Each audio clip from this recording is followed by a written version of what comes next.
The setting for this story is the Sea of Galilee, which is actually a lake on the north side of Israel. It's 7 miles wide, 13 miles long, and it's located in a basin 700 feet below sea level with mountains on both sides. But the mountains on the east in particular skyrocket up. Mount Hermon, for example, which is not far away, is 9,200 feet above sea level.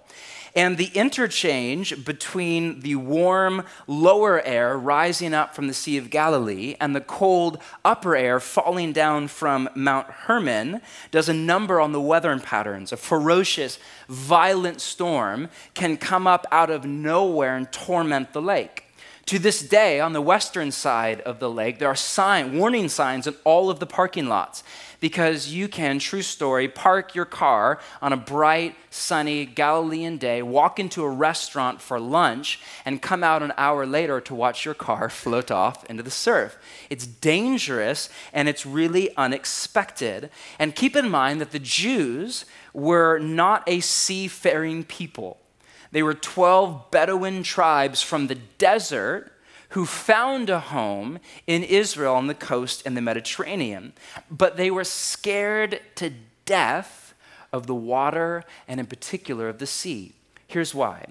In the ancient Near East, the sea was symbolic for evil and chaos and all the demonic powers raging against the Creator God. I think of Genesis 1 and how from the primordial waters of chaos, God created order. I think of Psalm 93, which is fascinating to me. It's a poem right in the middle of the Hebrew Scriptures.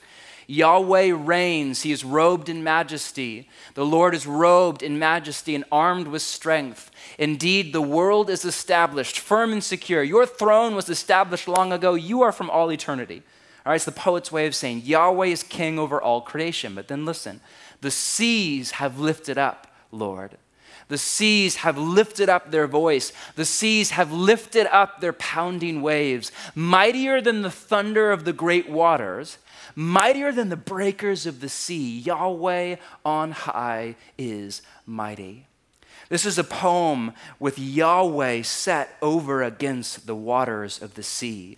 It's Yahweh's rule, which is marked by order, set over against chaos. And the point of the poet is that, listen, Yahweh is king over all creation. Yahweh has power even over the seas. I think of Daniel the prophet's vision. You know the book of Daniel? It's an apocalyptic, crazy genre of literature. I think of his vision of 4 beasts, symbolic for 4 pagan empires, coming up out of anybody know? The sea. And then last, I think of John the Revelator and the closing image of the Scriptures, speaking about resurrection and the new heavens and the new earth. He says, there was no more what? Sea. All you surfers are like, I know, I'm super bummed, bro. Like, I know. Now, the point of that is not that there's no more ocean. It's that there's no more evil, no more chaos and anarchy and disorder, no more demonic powers and spirits raging against God's rule over the earth. To the ancient Jew, if you can immerse your imagination in this story, to the ancient Jew, the sea was not a place to go on vacation. The sea was the place where God and evil clash. The sea is the border between order and chaos. The sea is the dwelling place of the demonic powers. The sea is the place where monsters come from. And the sea is a daily reminder that we live in a world under Satan's sway. To this day, thousands of years later, I was in Israel not long ago, and they don't go into the water. I was on the beach. It's the Mediterranean, picturesque aquamarine waters, white sandy beaches, hot. Imagine the French Riviera. Not that I would know, but I have Google, all right? It's like that. It's absolutely fantastic. There were 2 people in the water both times that I was at the ocean. No, you're at a resort. Nobody goes into the water. There is, thousands of years later, ingrained into the culture for people in that part of the world, a deep, subconscious, if not conscious, fear of the water. So, all that to say, this is a story about a storm, but it's a story about so much more. Let's work through the text one sentence at a time. 35. That day, or at the end of a long day of teaching. When evening came, it's getting dark, he said to his disciples, hey, let's go over to the other side. Now, the other side was a region called the Decapolis. We'll talk more about the Decapolis next week. For now, just know that Jesus is crossing over from Jewish territory, kind of the land of Abraham and Isaac and Yahweh's temple, into Gentile territory. In Jewish imagination, the land of demons and spirits and the Roman imperial army and all of that. He's crossing over. It's a dark and scary place to go. 36, leaving the crowd behind, they took him along just as he was in the boat. Remember, Jesus is already in the boat teaching. He used the water as a natural sound system and the embankment on the shore as a natural amphitheater. He's already in the boat. And after he's done teaching, hey, it's getting dark. Hey, everybody, have a great day. They pull up anchor and head off. There were also other boats with him. He's not alone. A furious squall, 37, came up, and the waves broke over the boat so that it was nearly swamped. The phrase furious squall in Greek can be translated hurricane. The waves are crashing over the side. The boat is filling up with water and about to capsize. And keep in mind that it's a boat, not a ship. All right, in 1986, a boat from around the time of Jesus was found in the mud in the north part of Galilee, about 5 miles from Capernaum, Jesus' hometown. Here's a cruddy pic from a museum that I was in. The boat is 26 feet long, 7 feet wide, and 7 feet wide and 4 feet deep, and it was powered by one sail and about 4 people on oars. I think we have another kind of cruddy picture. And it would seat about 15 men at the most. So all that to say, you do not want to face a hurricane in this. Am I right?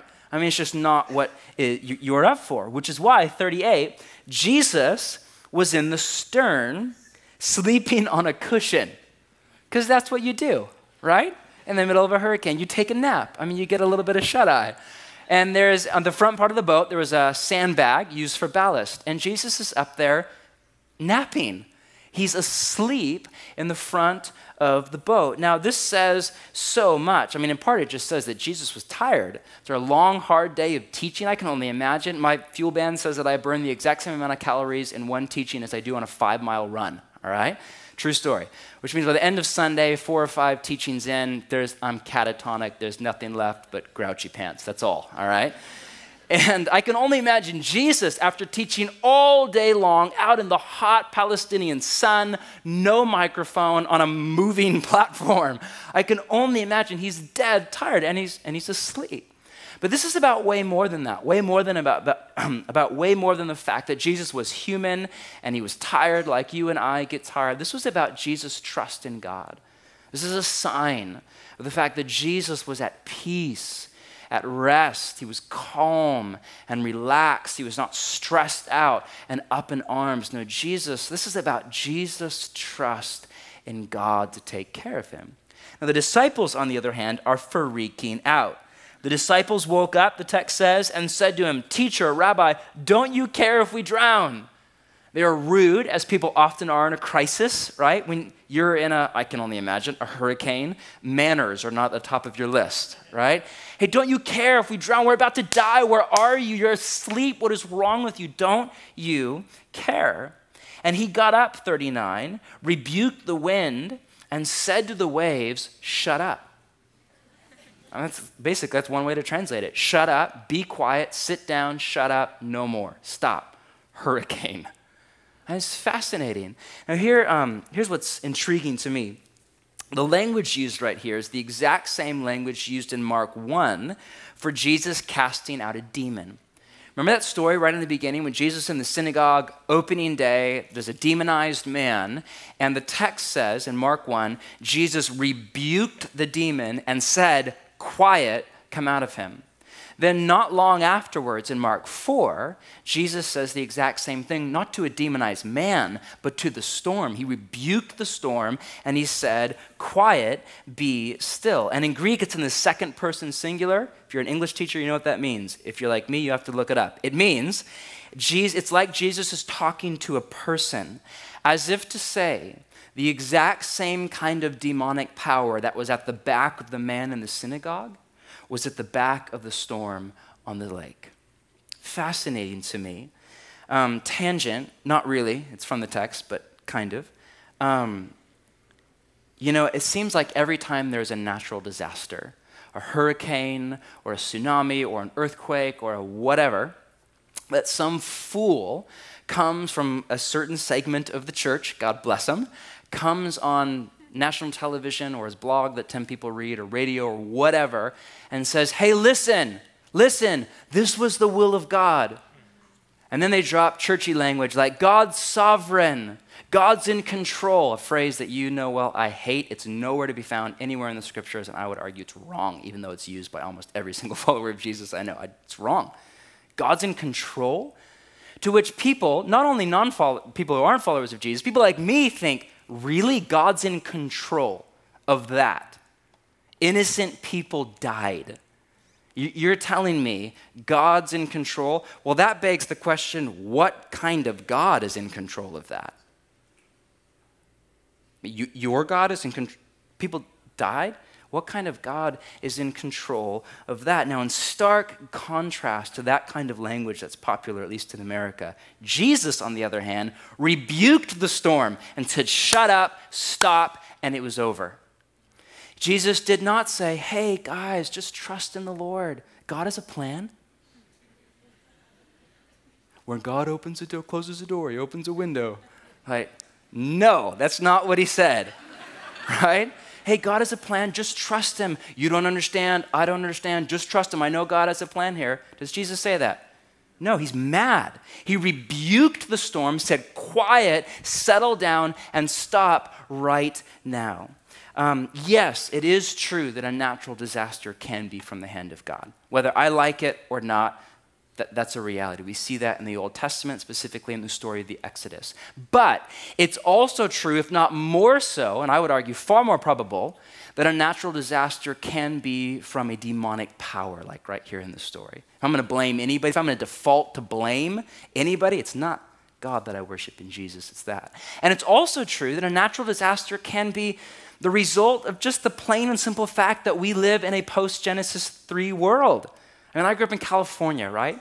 And I lived a mile from the San Andreas fault line. And I lived through the 1989 earthquake. It was just a vivid memory growing up. It was just crazy. And the entire city I lived in, the entire downtown corridor was absolutely wrecked. My friend's house, I was a wealthy friend and had this beautiful kind of mansion up in the hills, even closer to the fault line. And his entire house slid off the foundation and crashed into the bottom of a ravine. By the grace of God, he was not in it, right? Nobody was injured. It was empty.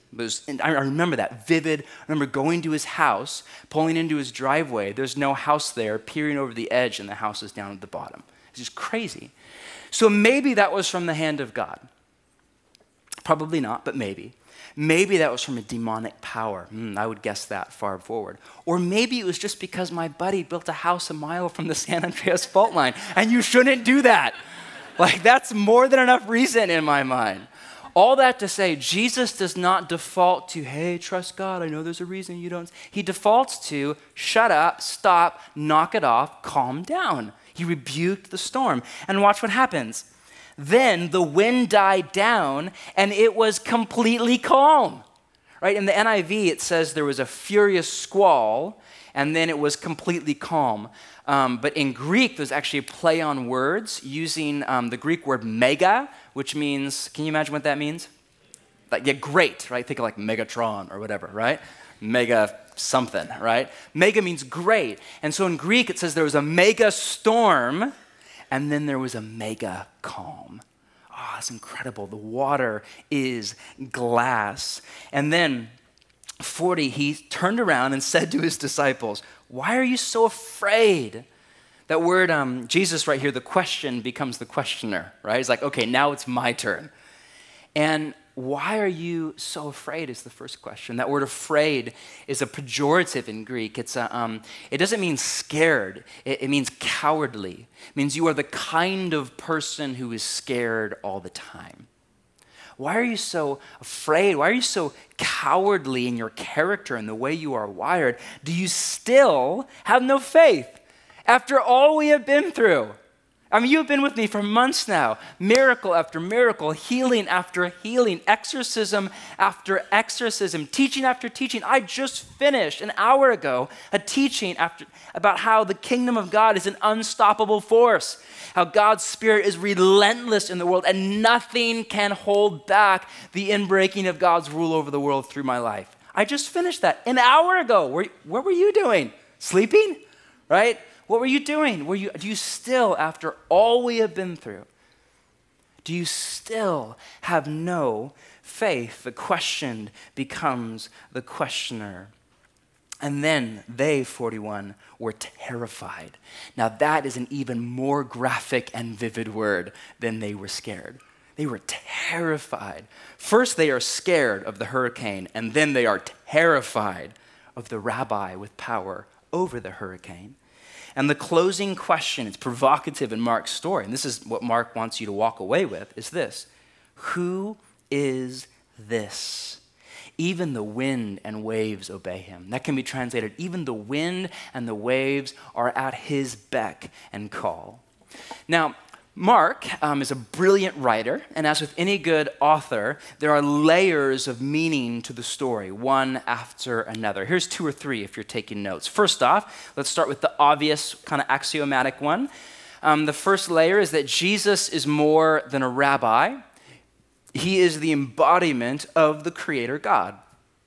Jesus was a well-known rabbi, or a word meaning teacher. He was well known all over Israel. I mean, thousands of people would come from up and down Palestine to listen to Jesus teach.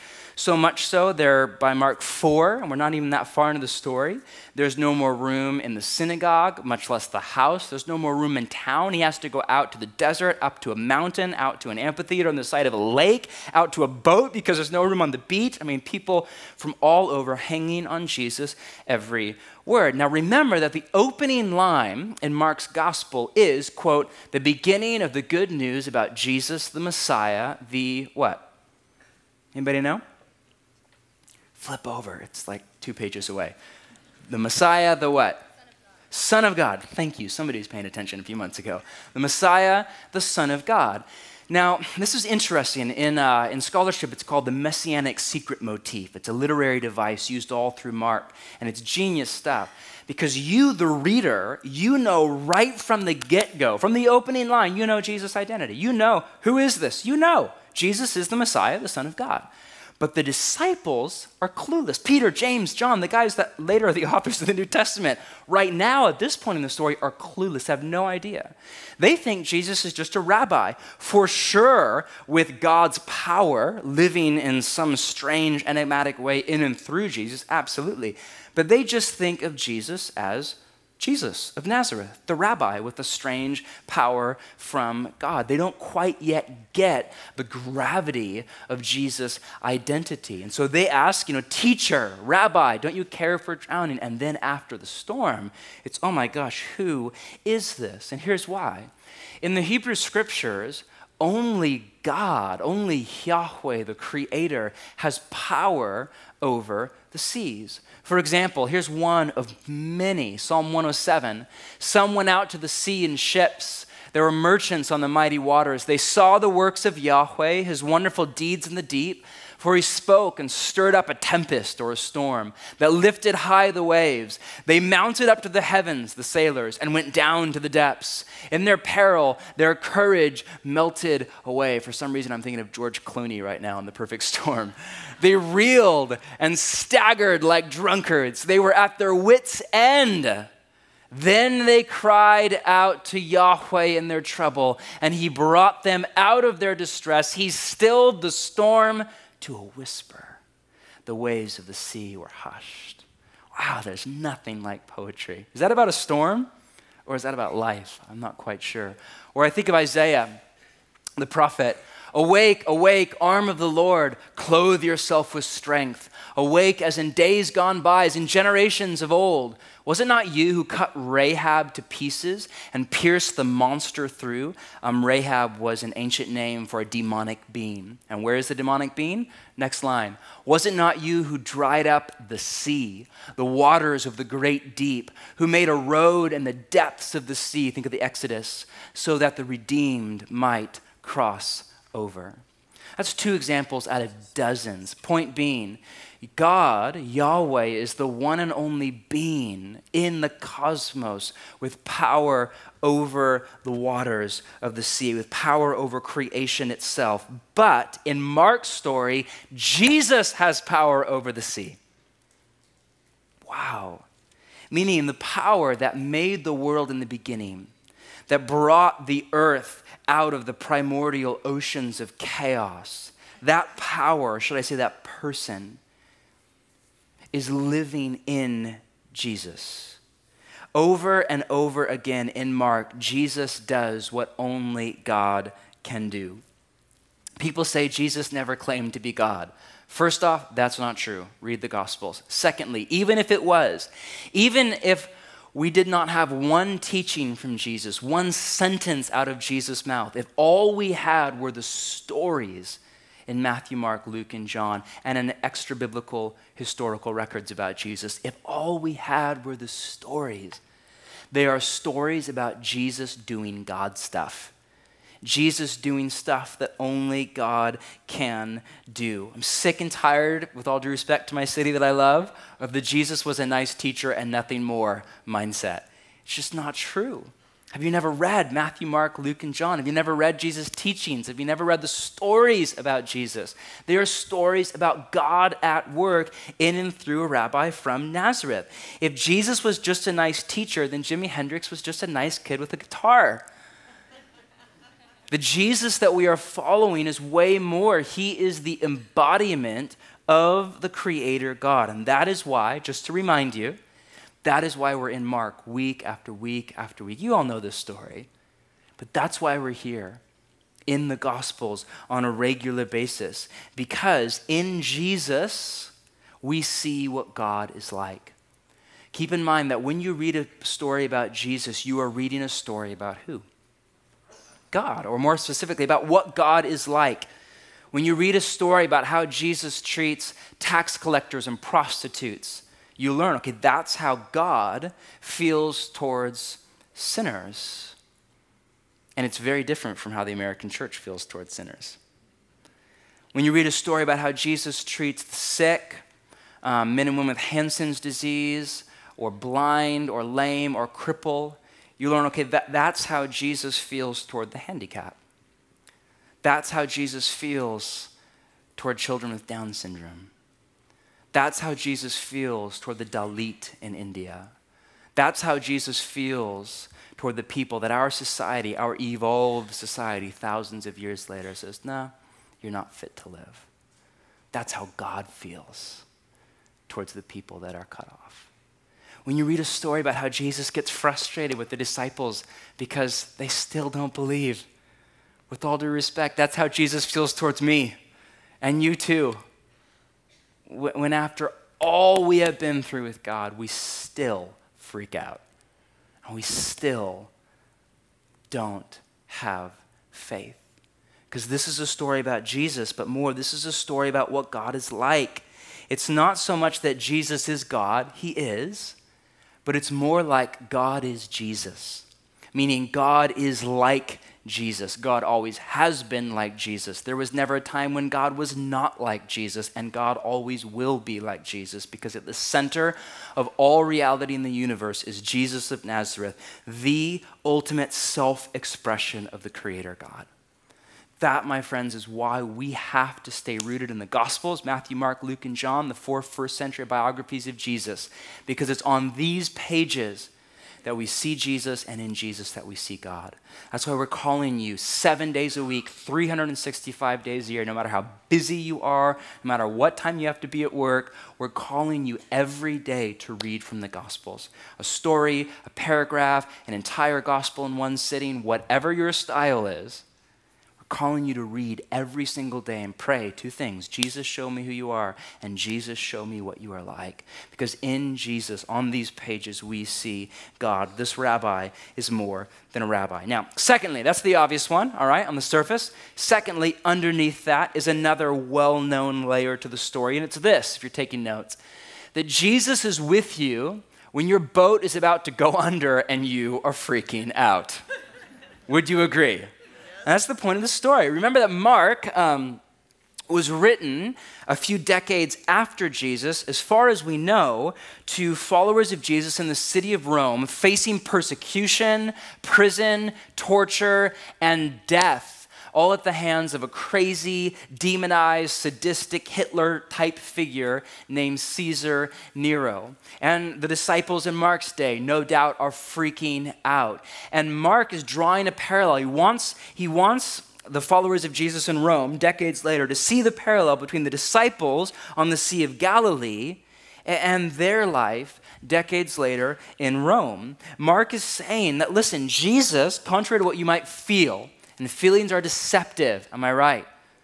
Contrary to what you might feel, Jesus is not far off or aloof or indifferent or uncaring or numb to your pain or your fear or your worry or your suffering.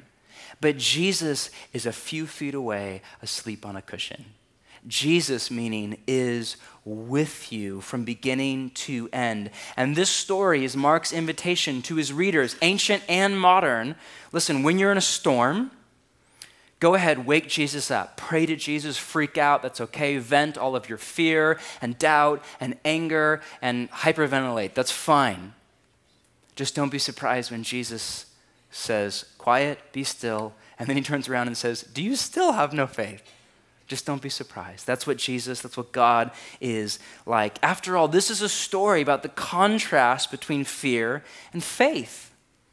Evil and chaos often hit us out of the blue, am I right? Just like storms on the Sea of Galilee. I mean, overnight, with a phone call, with an email, with a text message, the betrayal, the loss, the death of a loved one, the car accident. Think of somebody who was here last hour whose daughter was head-on in a car accident 2 weeks ago. I think of the Frasers. I think some of you are down here. Yeah, I think of Eric Fraser, 27 years old. A bunch of you know Eric. Amazing guy, been around the church from the beginning. 27, healthy, great shape, runner, getting ready for Hood to Coast. Just started a great new job, 2 kids, infant daughter. 6 weeks ago? How long ago? 8 weeks ago? Something like that.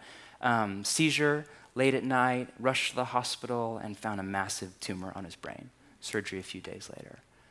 I mean, just out of the blue, I mean, your whole life is turned upside down. We're praying for you guys. We're rooting for you in a huge way. We love you guys. And that's what life can be like that, am I right?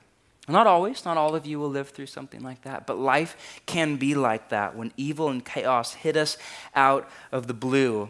And if you're anything like me, then in a storm you do 2 things. First, you freak out, right? Anxiety and fear and worry flood your thinking and your feeling. And I've been honest with you, you know that anxiety is a deficiency in the way I'm wired. In fact, anxiety is not the right word. I hate that word because worry is the word used in the scriptures. Anxiety makes me sound like a victim. Worry makes me sound like a guy who needs Jesus. The latter is far more correct. And worry is seriously, if you know me at all, a deficiency in my character. It's an area that God is at work and I need to shore up with the help of the Spirit in my life. And I'm like that. My mind, my thinking, my feeling is out of control and I freak out. And then secondly, I question God's love. Don't you care if I drown? You ever like that? Don't you care, God, if I'm out of work? Don't you care if my marriage is not all that I hoped it would be?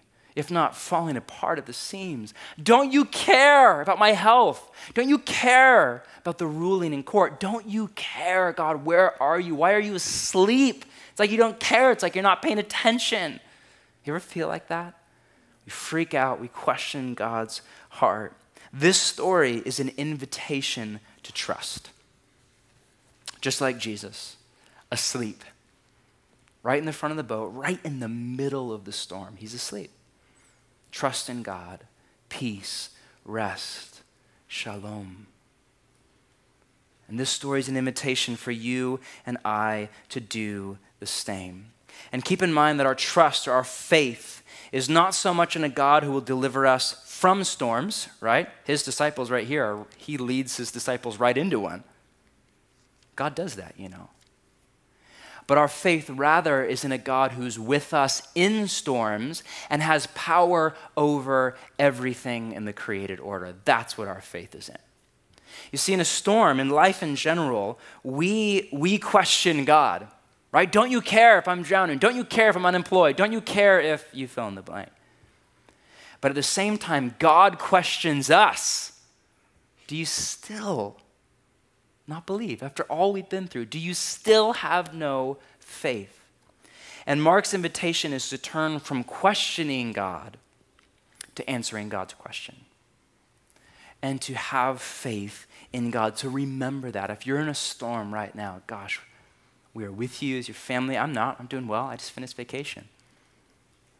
But if you are, and I know there are a ton of you who are, or if you will be, or should I say, when you will be in the future, remember to have faith in God, and remember more than anything that God is with you. You know, one of the last things I went through that was really challenging, and it might sound trite to you, but for me and my wife, it was a huge deal, was when we adopted our daughter. She's been home for a year now. We were just looking at pictures of her last year at vacation, and this year it's crazy. She grew 7 inches, like eating me out of house and home. And like any good girl, she has a whole new wardrobe in a year because she doesn't fit any of her clothes anymore.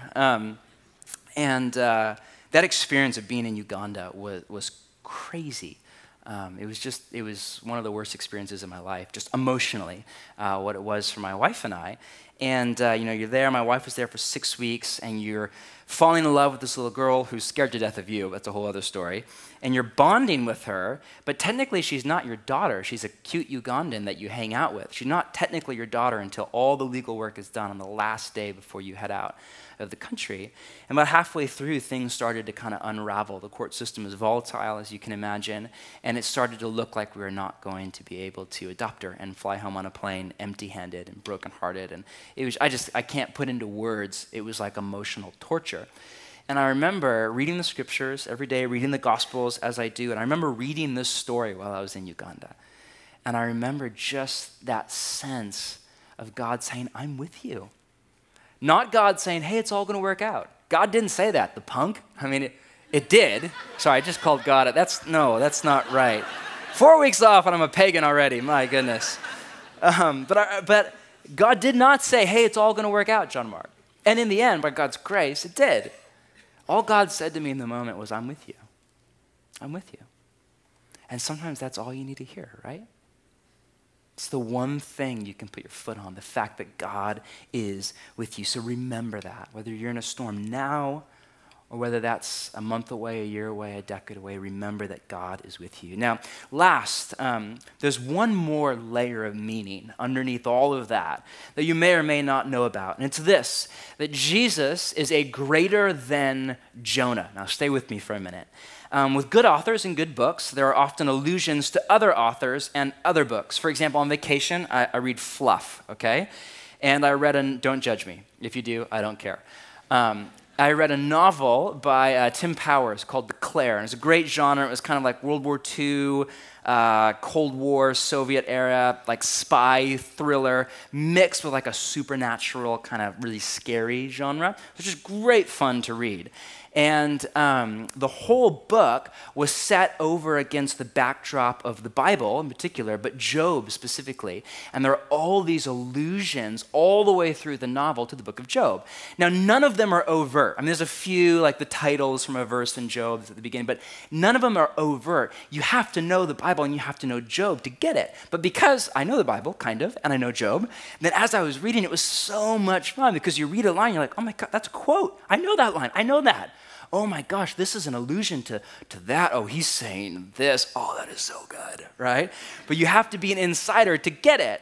Well, in the same way, the entire story right here is set over against the story of Jonah in the Hebrew scriptures in a way that if you were Jewish, you would know. Now imagine you're in the church that Mark is reading to, and you're a Jew. Maybe you're the minority, maybe it's half and half, I don't know. And somebody up front is reading Mark out loud in one sitting, and you get to this part and you notice the language, you notice the hint, the echo, the quote, and you lean over to your Gentile buddy and say, you have no idea. He's quoting from Jonah right now. This is like a whole thing, you wouldn't get it. You're a Gentile, but trust me, it's awesome, right? And that's what's going on here in the story. So language is used all through the story that's straight out of Jonah. The word die, for example, is the exact same verb used of Jonah. The phrase died down is the exact same phrase used for the storm in Jonah. And the closing frame, this is like the red light on the dashboard blinking kind of hint. The closing phrase, they were terrified in 41, is an interpretive gloss. In Greek, it is awkward. It's not the way that Greek language works because it's a translation of a Hebrew phrase that's called a double imperative. You don't need to know that. There's no test at the end. But Hebrew is a clunky language. My Hebrew prof calls it caveman speak. And there's not a ton of adjectives in the Hebrew language. So if you want to really emphasize something, you say it twice. So there's no way to say, they were terrified in Hebrew. Instead, you say it this way: they feared a fear. How awesome is that? It's caveman talk. They feared a fear. And that's what this is right here in this language. It doesn't actually say they were terrified. It actually would make no sense to you and I, but it actually says they feared a fear. And that is a well-known line right in the middle of the Jonah story that any Jew would have known, where the sailors are scared to death in the storm, and it says they feared a fear. So this entire story is a compare and contrast between Jonah and Jesus. They are similar and dissimilar. Similar in that both are prophets. Both are prophets on the way to Gentiles, Jonah to Nineveh and Jesus to the Decapolis. Both are in a storm. Both sleep through the storm. Both are woken up by sailors who are scared to death. Both stop the storm. Jonah through attempted suicide, and Jesus through his power over creation itself. But they are dissimilar in a gigantic way. Jonah is running away from God's call. Jesus, on the other hand, is running to face God's call head on. Mark's point is that Jesus is, in Jesus' own language, a greater than Jonah, end quote. Meaning instead of running away from God's call because his heart was numb and indifferent to the pain and suffering in the world, Jesus, unlike Jonah, is running to face God's call head on, bleeding with love for the world. And he's running right to preach against evil and chaos and the demonic powers at the back of the world, and he's running right into battle with the sea itself. And this defeat on the Lake of Galilee in Mark 4 is just one blow. The decisive victory is yet to come when Jesus on the cross will take Satan and the demonic powers of death head on. And he will not jump overboard. He will not abandon ship. He will not grab a life preserver. He will stay through and take the full weight of evil on his shoulders. And through his death and resurrection, he will break the grip of evil's power on the world, and he will usher in a calm like glass over all of the universe once and for all. And because of that, because of Jesus' life and death and resurrection, you and I have nothing to fear but God himself. Am I right? Nothing to fear but God himself. And as it's been said, if you fear God, there is nothing else to fear. Because the worst thing that evil can throw at you, the final weapon in its armada, is death. But Jesus beat evil and personified evil in Satan and his demonic beings through his death, and Jesus beat death itself through his resurrection. And because of that, the worst thing that can ever happen to you is you die, and one day you come out the other side in the resurrection. I was with my grandpa, who was here this morning up from California, and he's dying right now. He's good, he's healthy, but doctors gave him a few years to live. We're hoping it's longer than that. And it just does something to a man. We're talking about Alaska. He's going up to Alaska, even as how old is he? How old is Grandpa? 80-something? He's going to Alaska tomorrow. Crazy guy. I love him. He's absolutely my hero. And I was telling him about my dream to take a motorcycle trip up to Alaska one day. And he's like, I wish I could do it with you. He's strong. He's just old school, like strong. Lives up in the mountains in California. And I said, you know what, we'll do it one day. Probably on the other side of resurrection. But Alaska's not going anywhere, Grandpa. It's going to get nothing but better. And if we have motorcycles now, I'm sure we will have them in the age to come, right? I'm just absolutely positive. I know it's not in the scriptures, but it might as well be, right? Like you have that hope in you. Worst thing that can happen, resurrection's on the other side.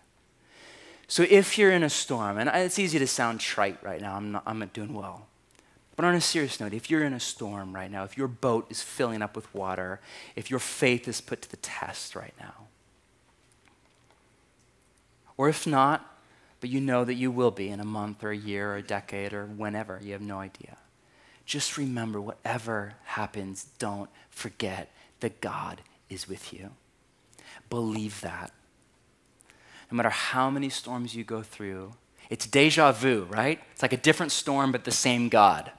That's life. Life is not easy. It's a cheap trick to say, hey, come to Jesus and your life will be awesome. It's gospel to say, follow Jesus and he will be with you no matter what you are up against. Just don't forget that. This morning, right here, right now, and no matter what you go through, whether it's a decade away or God is with you and he has power over the sea. Have faith in God. Let's pray.